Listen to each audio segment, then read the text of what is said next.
Now, it could be anything. Those are probably not the best examples, but all of us in this room can probably think of at least one thing that we're holding on to. We have hope towards a promise that was given us, a word that was given us, whether it was by an individual or even more importantly, from God, that we have not seen to come to fruition yet. It has not manifested itself yet. And David had found himself in a similar situation. Let's look at that promise at 1 Samuel chapter 16 and verses 12 and 13. It says in verse 12, so Jesse sent for him, meaning David. He was dark and handsome and with beautiful eyes. And the Lord said, this is the one, anoint him. So as David stood there among his brothers, Samuel took the flask of olive oil he had brought and anointed David with the oil. And the Spirit of the Lord came powerfully upon David from that day on. So as a young boy, David had received a word from God. You will be the next king of Israel. But as we read through the accounts, one piece of essential information is missing. There's no date stamp. God never indicated to Samuel, nor David's father, or before David's brother, this is the exact time frame that you will take over as king. He just said he will be the next king. Are you waiting on something? Something that God had promised you a while ago. 3 years have passed. Maybe 4. Maybe 5. Maybe longer. And you have yet to see the manifestation of the promise, the word that God has given you. When you're waiting on something that is of great value to you, if you let it, you can reach a point of disappointment, discouragement. It can start messing with your mind. You begin to wonder, maybe I didn't hear right. Maybe the word that I received from God didn't meant this. Maybe he meant this instead. And you start to compromise on the word that you've received. Case in point, I can remember in 2013, 2014, I don't remember exactly which year, but let me just go with 2013. This was the season of my life I was really hearing God's voice clearly, but I didn't recognize it. I can remember hearing this distinct voice as if somebody was in the room, in the house with me at different times of the day. And I had never heard God's voice before, and I'm the only one that's in the house. Am I losing my mind? I literally felt that way. I can remember one evening, home alone, sitting on the couch watching television. And for whatever reason, this recurring incident always happened in the same pattern. I would hear the voice first from over my right shoulder, and the voice would say to me, one of two phrases, it never deviated, share your story. And I would look to my right, because the voice sounded like it was clear as day. Somebody has walked into the house, into the room that I was sitting. I know I was the only one home, and I'm like, okay, what was that? And then I would settle down and dismiss it. And then the voice would appear over my left shoulder, and it would say, tell your story. Again, I would freak out a little bit, eventually calm myself down, and then the voice would sound as if it was directly in front of me, and it would repeat again one or two phrases, share your story. And this went on for weeks, and I didn't tell nobody because I didn't know what to make this thing out of, and if I share this with anybody, people are going to start thinking I'm crazy, because I never have at that point in time in my life have heard God's voice. But it finally got to a place where this thing was driving me crazy that I had to speak on it.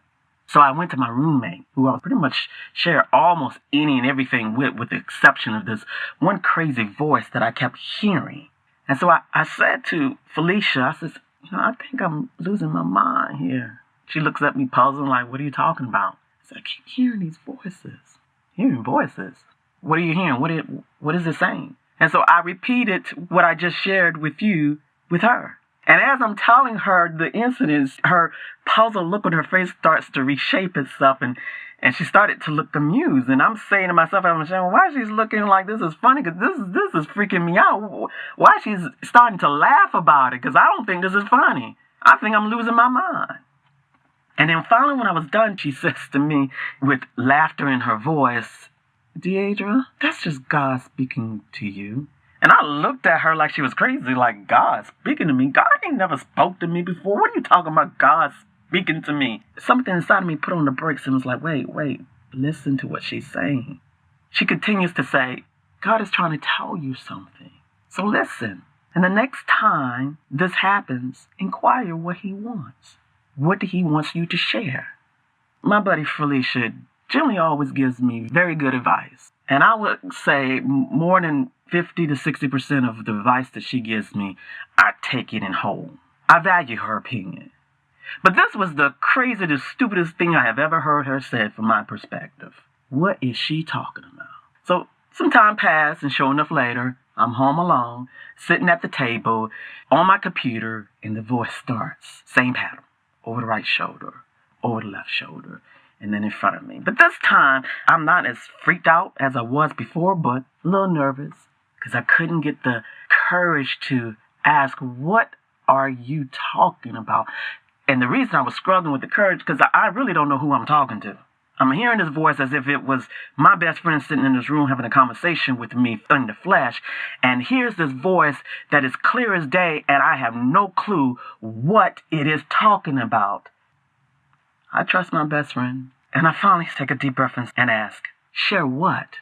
I can't describe what happened next. The best way I could describe it is I got this image in my head that looked like a film script.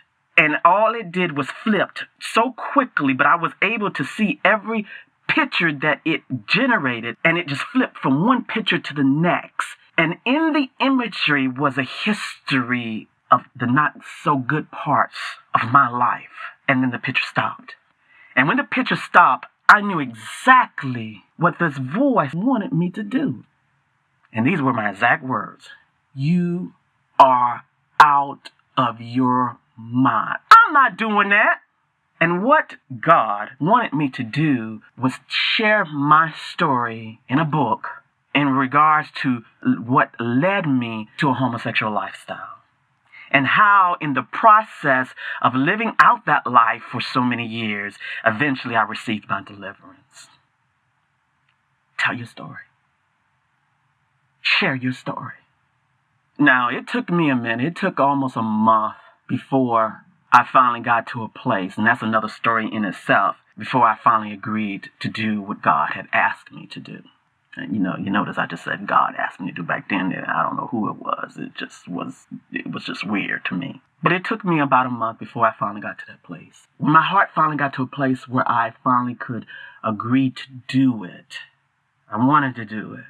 I could see some of the good that would come out of it. I could see the pain that would come out of it, but also the healing. I can see how many people, lives that I possibly can help by telling my story. But at the same time, I could see how much I can lose in the process. And that's where David and my story starts to sound alike. When you flip through the pages of his story.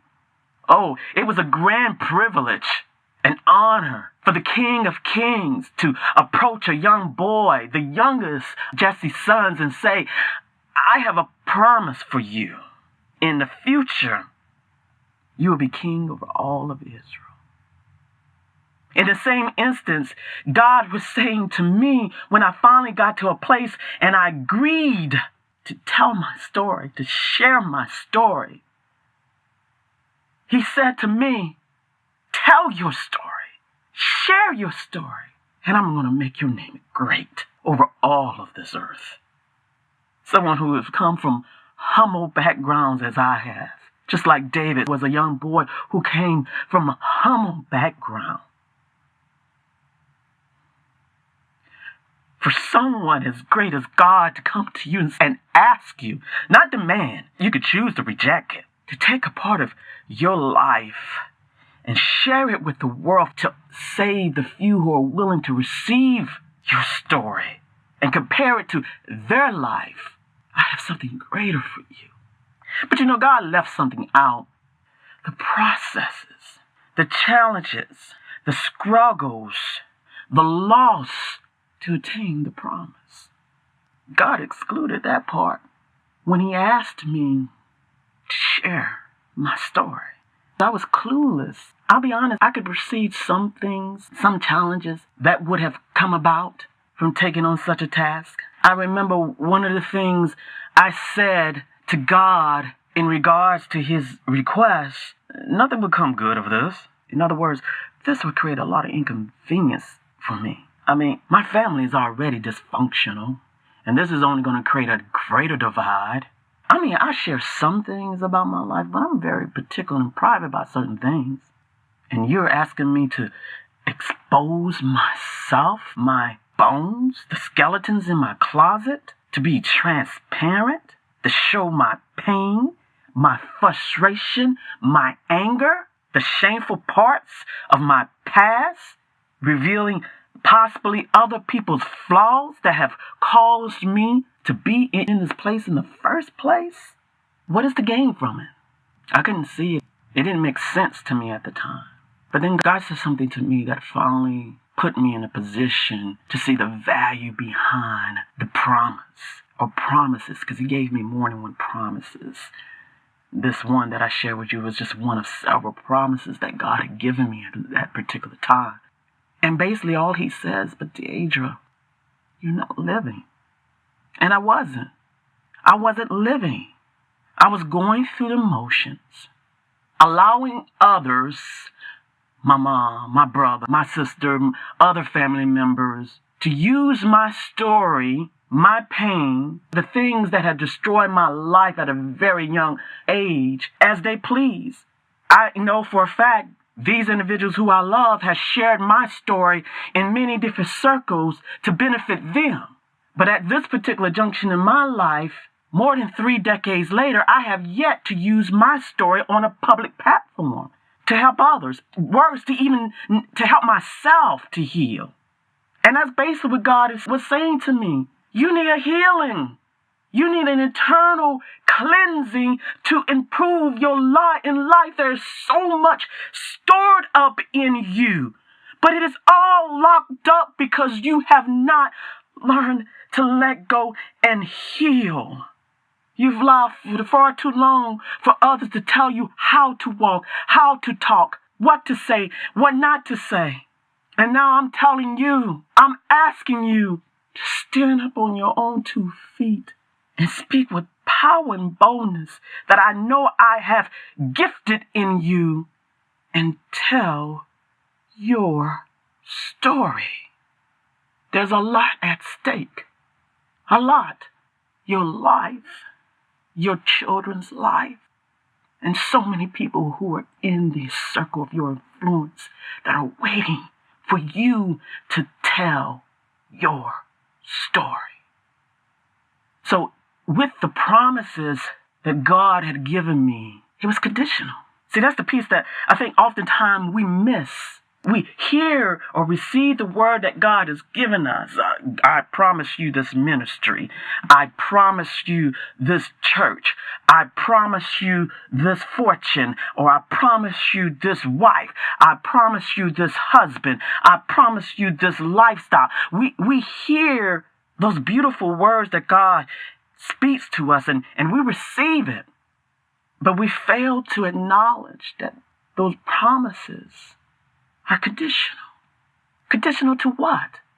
Conditional to enduring the process.